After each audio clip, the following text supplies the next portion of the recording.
Good morning. আজকে আমাদের হচ্ছে ডে 3। আজকে আমরা মূর্তি থেকে বেরিয়ে যাচ্ছি, শ্যামলী ইকো রিসর্ট যেখানে ছিলাম সেখান থেকে আমরা বেরিয়ে আজকে আমরা যাচ্ছি জলদাপাড়া। সেখানে আমরা দুটো একটা স্পট ঘুরে একদম রিসর্টে উঠবো। তোমাদেরকে আস্তে আস্তে চলো সবটা দেখাবো।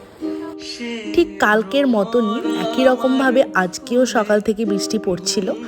আর এর মধ্যেই আমরা রেডি হয়ে সমস্ত লাগেজ গাড়ির মধ্যে তুলে আমরা এই শ্যামলী ইকো রিসর্ট থেকে মানে মূর্তি থেকে আমরা বেরিয়ে পড়ি।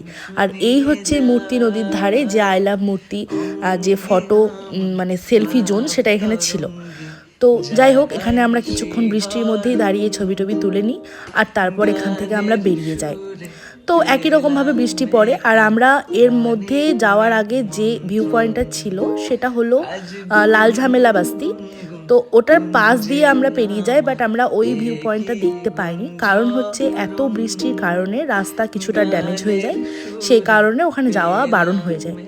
আর এই আবার সবুজ চা বাগানের মধ্যে দিয়ে আমরা পৌঁছে যাই আস্তে আস্তে জলদাপাড়ার দিকে। আর জলদাপাড়ায় আমরা